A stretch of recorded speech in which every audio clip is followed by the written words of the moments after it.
बिस्मिल्लाहिर्रहमानिर्रहीम। स्टूडेंट देखें, ये स्टैट का हमारे पास पास्ट पेपर है फर्स्ट ईयर वालों का।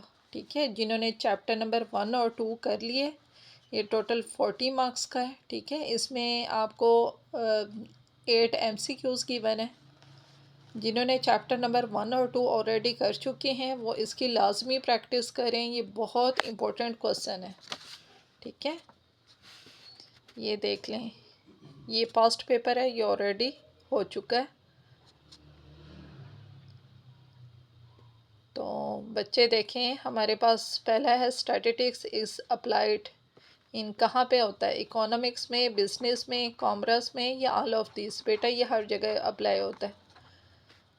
नंबर 2 पे देखें, which is consider as an economic activity, कौन सी है हमारे पास? ये Ali help her father walking the car. ठीक है, इसका ट्रू आंसर है। नंबर 3 पे देखें, data collected for the first time for the source of origin is called. बेटा जो भी डाटा हम फर्स्ट टाइम किसी भी ओरिजिन से हम कलेक्ट करते हैं वो हमारे पास प्राइमरी डाटा होता है। नंबर 4 पे देखें, he is known as father of statistics. Statistics के फादर कौन जाने जाते हैं? बोडिंगटन। ठीक है, ट्रू आंसर बोडिंगटन।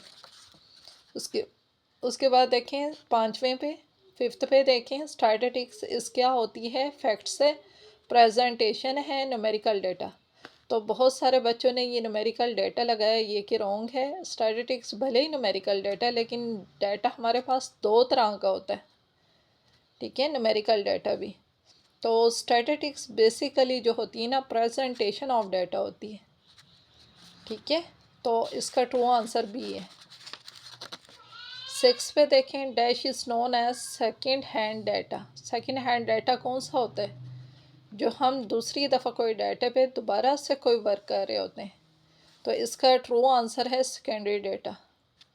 ठीक है, उसके बाद 7 पे देखें, dash is a method of gathering information from the respondent. Respondent से जो भी फर्स्ट टाइम आप इंफॉर्मेशन गैदर करते हैं तो वो हमारा सर्वे कहलाता है। सर्वे के थ्रू हम अपनी इंफॉर्मेशन को इकट्ठी करते हैं। उसके बाद 8, which of the following source of data has greater degree of accuracy. कौन से डाटा में ज़्यादा एक्यूरेसी पाई जाती है? तो बच्चे ये इंटरनल सोर्स होता है जिसमें accuracy, degree of accuracy level ज़्यादा होता है। बहुत सारे बच्चों ने ए और बी पे लगाया, भले एक्सटर्नल सोर्सेज होते हैं लेकिन यहाँ पे एक्यूरेसी की बात हो रही है। ग्रेटर डिग्री ऑफ एक्यूरेसी किस में पाई जाती है? इंटरनल सोर्स में। ठीक है, ट्रू आंसर है इसका। उसके बाद देखें, ये हमारा question number section number B है और क्वेश्चन नंबर 2 ये हमें शॉर्ट क्वेश्चन है। 8 हैं टोटल, 8 के 8 अटैम्प्ट करने, 8 टू द 16 मार्क्स, हर एक के 2 नंबर है। 1 पे देखें, define inferential statistics. Number 2, write the function या uses of statistics. Number 3, difference between statistics and parameter. Number 4, define random error. Number 5, define secondary data. Number 6, define histogram. Number 7, difference between class frequency and polygon frequency. Number 8, explain the following terms. कौन सी? Bar diagram या multi bar bar diagram.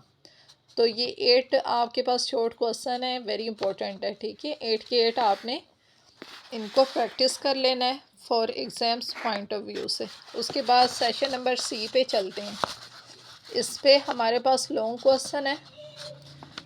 Section number C के total marks 16 हैं। हमारे पास 3 और 4 question इसमें like करें और 8 टू द 16 हर क्वेश्चन में ए और बी पार्ट है और हर पार्ट के इक्वल मार्क्स हैं 4। ठीक है, तो आपने ये 4 फॉर द 16, ये आपके पास टोटल 4 पार्ट हैं लेकिन आपके पास 2 लॉन्ग क्वेश्चन बनते हैं, question number 3 and question number 4, क्योंकि हर क्वेश्चन में 2 पार्ट हैं और इक्वल मार्क्स हैं सबके। ठीक है, आप इसको अच्छी तरह से रेडी कर लें, ये वेरी इंपॉर्टेंट है for the point paper point of view से। ठीक है, आप इसको स्टूडेंट अच्छी तरह से देख लें और इसको प्रैक्टिस भी कर लें। फिर भी कोई मसला हो तो आप लाज़मी इसमें मुझे मैसेज करके आप मुझसे पूछ सकते हैं, डिस्कस कर सकते हैं। Thank you for watching. अल्लाह हाफ़िज़।